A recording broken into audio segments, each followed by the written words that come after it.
আজকে আমরা আলোচনা করবো হচ্ছে অফ পেজ এস সম্পর্কে, ঠিক আছে। প্রথমে আমাদেরকে বুঝতে হবে অফ পেজ এসইও ব্যাপারটা কি। অফ পেজ এস হচ্ছে optimization outside of your website. মানে কি বুঝলাম, যে আমাদের ওয়েবসাইটের বাইরে ওয়েবসাইট র্যাঙ্ক করার জন্য যা যা কাজ করবো সেটাকে বলা হচ্ছে অফ পেজ এসইও, ঠিক আছে। আচ্ছা দেখেন, একটা ওয়েবসাইটের বাইরে আমরা কি কি কাজ করতে পারি। আমরা শুধু অফ পেজে শেয়ার মানে মানে হচ্ছে আমরা অনেকে মনে করে কি, ভাই আমার ওয়েবসাইটের লিংক শেয়ার করা লাগবে, নাহলে আমাদের ওয়েবসাইট লিংক আরেকজনের কাছে যে পেস্ট করে আরেকটা ওয়েবসাইটে দেওয়া, কিন্তু এটা না, আরো মেলা কিছু ভাবে অফ পেজ এসইও করা যায়। আর অফ পেজ এসইও ব্যাপারটা অনেক বড়, ঠিক আছে। তারপর দেখেন, আমরা কি শুধুমাত্র আমাদের লিংক শেয়ার এবং বিভিন্ন ওয়েবসাইটের লিংক কপি করে পেস্ট করে দিলাম এরকম করলে হবে না, কিন্তু আমাদের অফ পেজের কিন্তু নির্দিষ্ট একটা টেকনিক আছে, নির্দিষ্ট নিয়ম আছে।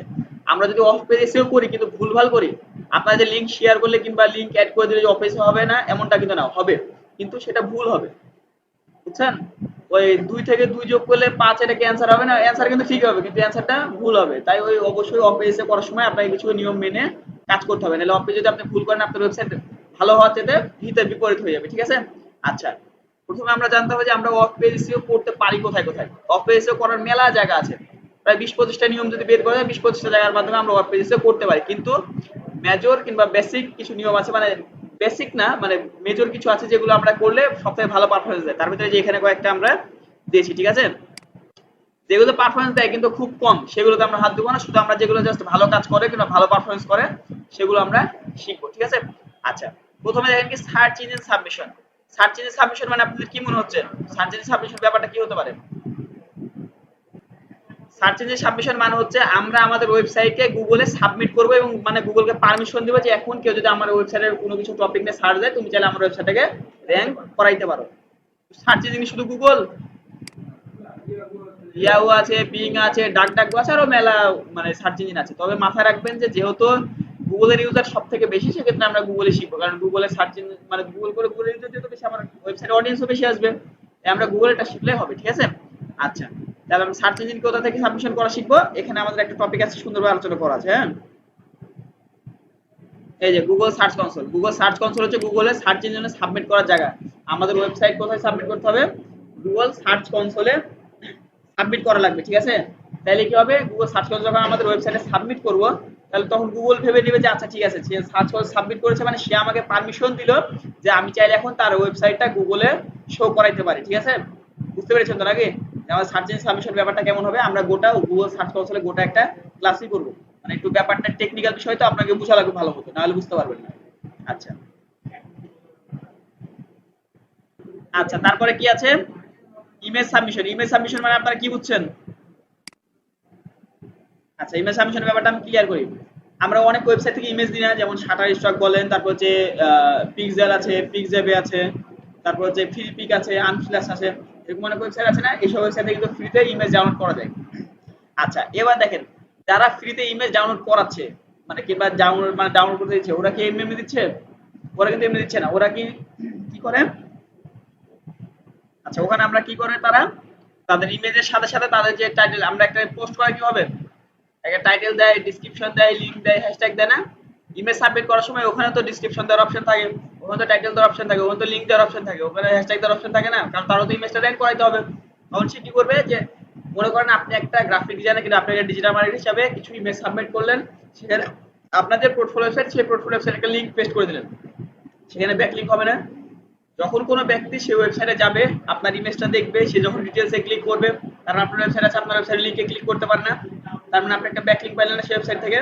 আচ্ছা, তারপরে আরেকটা কি আছে, পিডিএফ বা পিপিটি সাবমিশন। দেখেন, কারণ পিডিএফ বা পিপিটি সাবমিশন ব্যাপারটা হলো যে পিডিএফ তো সবাই চিনেন, পিপিটিও সবাই চিনেন, গুগল ডক সবাই চিনেন, আরো যা যা আছে মানে ডকুমেন্ট ফাইল সবাই, ওয়ার্ড ফাইল সবাই চিনেন কম বেশি, তাই না।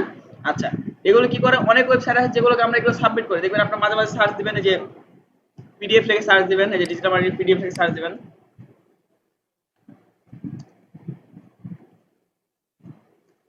ডিজিটাল মার্কেটিং যদি পিডিএফ লিখে সার্চ দেন, পিডিএফ এর পর আরো অনেক ভালো ভালো টেকনিক আছে, ঠিক আছে।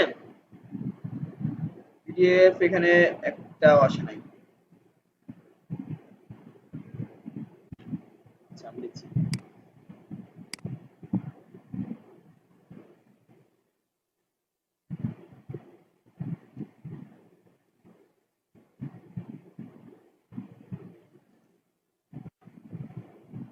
দেখেন, এবার আসছে একটা পিডিএফ, আসে না আসে না আসে না। আচ্ছা দেখেন একটা পিডিএফ আসছে দেখছেন, তার মানে কি আমরা পিডিএফটা পাইলাম কোন ওয়েবসাইটে, ওয়েবসাইট থেকে না। এখন আমাদের পিডিএফ এর ভিতরে তো লিংক ইউজ করা যায়, আপনারা জানেন তো নাকি? আপনারা কিন্তু পিডিএফ এর ভিতরে লিংক ইউজ দেখা যায়, আপনি অনেক ওয়েবসাইট আছে যেগুলোতে আমরা পিডিএফ সাবমিট করলাম, আমাদের নিজেদের তৈরি করা পিডিএফ, পিডিএফ সাবমিট করার পরে ওইখানে আমাদের ওয়েবসাইটের লিংক দেওয়া আছে। আমরা যদি ওই লিংকে ক্লিক করে যাই তাহলে কি করবো, আমরা আমাদের ওয়েবসাইটে চলে যেতে পারি। দেখি আমাদের এখানে কোনো লিংক দেওয়া আছে নাকি।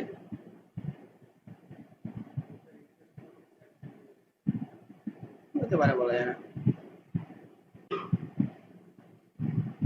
আচ্ছা আমরা খোঁজার চেষ্টা করি, যে না থাকে তো নাই তো নাই। লিংক ইউজ করে নাই মনে হয়, লিংক তো অবশ্যই রাখবেন।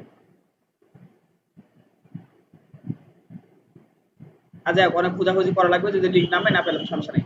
কিন্তু আমরা চাইলে আমাদের পিডিএফ এর ভিতরে আমাদের লিংকটা পেস্ট করে আমরা চাইলে ব্যাকলিংক করতে পারি, ঠিক আছে? আর একটা কি আছে, সোশ্যাল বুক মার্কিং। সোশ্যাল বুক মার্কিং মানে আপনারা কি বুঝতে পারছেন, যে সোশ্যাল মিডিয়া পোস্টিং এরকম টাইপের কোনো কিছু, বুঝছেন? আচ্ছা দেখেন, আমরা যারা মানে ফেসবুক চালাই কিংবা ইউটিউব চালাই কিংবা লিঙ্কডইন প্রিন্টারেস্ট যাই চালাই, সেগুলোর পোস্ট কি গুগলে সার্চে দেখায় না? খেয়াল করেছেন কি যে ফেসবুকের পোস্ট সার্চে আছে, গুগলের পোস্ট সার্চে আছে? আচ্ছা আমরা একটা সহজ উদাহরণ দিলে বুঝতে পারবেন হয়তো বা। আমরা যদি আমাদের ফেসবুকে যাই, আমরা আমাদের ফেসবুকে যাওয়ার পরে একটা পোস্ট লিখে সার্চ দেখি কোন পোস্ট আসে। মনে করেন যে আইমান সাদিকের যে পোস্টগুলো আছে না, এখন তো বর্তমান শুরুটা একটু ভাইরাল চলছে, ঠিক আছে? আইমান সাদিক, হ্যাঁ। আচ্ছা ওদের যে কোনো একটা পোস্ট নিয়ে আমি সার্চ দিই গুগলে, যে দেখাই গুগলে এই যে পোস্টটা নিয়ে, ভেবে নেন যে আমি এই পোস্ট নিয়ে সার্চ দিচ্ছি গুগল, ঠিক আছে? জাস্ট এই পোস্টটা কপি করলাম। এখন যদি আমরা এটা গুগলে সার্চ দিই, এই ফেসবুকের এটা কি গুগল আসবে না? দেখেন আসছে না। তার মানে যেহেতু সেটা গুগল আসছে, তার মানে অবশ্যই সার্চ ইঞ্জিন সেটাকে ক্রল করে। তার মানে আমি যদি আমাদের ফেসবুকে যে এই জায়গাতে যদি আমাদের লিঙ্কটা থাকতো, তাহলে আমাদের একটা ব্যাকলিঙ্ক পাইতাম, সুন্দর একটা ভালো একটা ব্যাকলিঙ্ক পাইতাম না? এভাবে মানে এভাবে আমরা বিভিন্ন সোশ্যাল মিডিয়াতে পোস্ট করার সময় আমাদের লিঙ্কটা ইউজ করে ব্যাকলিঙ্ক করবো, ঠিক আছে? আচ্ছা আর অনেকে ফেসবুক জানে না যে ফেসবুকে ব্যাকলিঙ্ক করা যায়, অনেকে জানে না যে ইউটিউবে ব্যাকলিঙ্ক করা যায়, ঠিক আছে? আচ্ছা তারপর অপশন কি আছে দেখবো। তারপরটা হলো গেস্ট ব্লগিং। গেস্ট ব্লগিং মানে হচ্ছে আপনি আমার ওয়েবসাইটে আসবেন, আসার পরে একটা মানে লিখবেন, ডকুমেন্টস লিখবেন, মানে যাই লেখেন না আপনি একটা ব্লগ লিখবেন, আর্টিকেল লিখবেন। আপনি আমার ওয়েবসাইটে এসে একজন মালিক, আপনি আমার ওয়েবসাইটে এসে আর্টিকেল লিখে চলে যাবেন, এটাকে বলা হচ্ছে কি গেস্ট ব্লগিং। গেস্ট ব্লগিং আপনার উপকার কি, মনে করেন আপনি গেস্ট ব্লগিং করলেন কিংবা তার ওয়েবসাইটে আপনি আর্টিকেল কিংবা কন্টেন্ট লিখলেন, লেখার পরে যদি আপনি বলে দেন যে বিস্তারিত আছে এই ওয়েবসাইটে, বিস্তারিত আছে এই লিখে ক্লিক করুন, বিস্তারিত পেয়ে যাবেন, তাহলে কি হবে, সেখান থেকে আপনার ওয়েবসাইটে আসবে না? আর যে ব্যক্তি আপনাকে দিয়ে লেখা লিখছে সে তো ফ্রিতে লেখা নিচ্ছে, তার কিছু উপকার হলে আপনারও তো উপকার হচ্ছে, কারণ আপনি সেখানে কি করছেন, আপনার ওয়েবসাইটের লিঙ্কটা শেয়ার করে দিয়ে আসতে পারছেন। আর মাথায় রাখেন যত বেশি ব্যাকলিঙ্ক পাবেন, আপনি ভালো ভালো ব্যাকলিঙ্ক পাবেন, তত বেশি কিন্তু আপনার ওয়েবসাইট র্যাঙ্ক করার সম্ভাবনা থাকবে, ঠিক আছে? আচ্ছা তারপরটা কি বুঝলাম, ভিডিও সাবমিশন। ভিডিও সাবমিশন বলতে কি আমাদের ইউটিউব আছে, ফেসবুক আছে, তারপরে আছে টুইটারেও ভিডিও সাবমিট করা যায়, ইনস্টাগ্রামে ভিডিও রিলস ছাড়া যায়, বুঝছেন? আচ্ছা এখন দেখো যতগুলো ভিডিও সাবমিশন প্ল্যাটফর্ম আছে, আপনারা কোনো সময় ইউটিউবে বলতে শুনেন নাই যে বিস্তারিত আছে, ডিসক্রিপশন বক্সে লিংক দেওয়া আছে, ফার্স্ট কমেন্টে লিংক পিন করা আছে, এগুলো শুনেন নাই? তার মানে কি তারা ব্যাকলিংক করেছে না?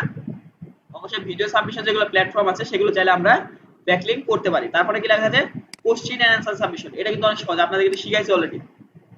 বলেন তো কোথায়? কোরাতে, ঠিক আছে? বুঝছেন? তাহলে আমরা কোশ্চেন এবং অ্যান্সার সাবমিশন করেও আমরা চাইলে আমাদের ওয়েবসাইটের জন্য ব্যাকলিংক নিয়ে আসতে পারি, এবং কোরাতে অনেক সুন্দরভাবে ব্যাকলিংক করা যায়।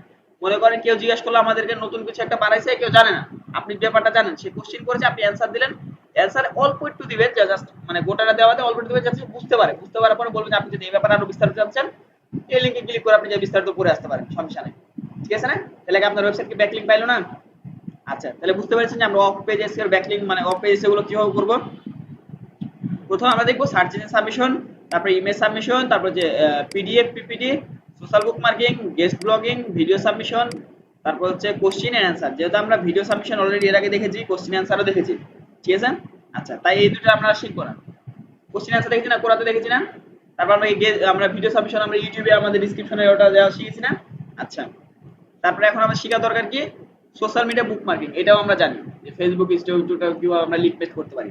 তারপর হচ্ছে গেস্ট ব্লগিং। গেস্ট ব্লগিং শেখা লাগবে, ইমেজ সাবমিশন শেখা লাগবে, সার্চ ইঞ্জিন সাবমিশন শিখলে আমাদের এখানে অফ পেজ এসে মোটামুটি কমপ্লিট করতে পারবো, ঠিক আছে? জি বলেন। ফেসবুকে যে হ্যাঁ অবশ্যই আসবে। আপনি যদি পোস্ট হবে কোয়ালিটি সম্পন্ন পোস্ট করা লাগবে। আপনি যদি নরমালি আপনার প্রোফাইলে পোস্ট করেছেন চলে আসবে এমনটা না। বেশিরভাগ ক্ষেত্রে পোস্ট ওইসব পোস্টই সামনে আসে যেসব পোস্ট পেজে করা হয়, বুঝছেন? হ্যাঁ, আপনি যদি পেজে ওরকম কোয়ালিটি সম্পন্ন পোস্ট করতে পারেন রেগুলার, আবার পেজকে আপনার র্যাঙ্কও করা লাগবে। এই যে যেগুলো পোস্ট আসে সামনে গুগল সার্চ দিলে ওগুলো র্যাঙ্ক করা লাগে না আসার জন্য, আপনাকে অবশ্যই ফেসবুকে ওইরকম একটা অবস্থান তৈরি করতে হবে যে হ্যাঁ আপনি এখন সার্চ দিলে আপনার পোস্ট সবার আগে আসবে, তখনকার সেটা আসবে। বুঝতে পেরেছেন? বুঝতে পারেন এখনো? আচ্ছা।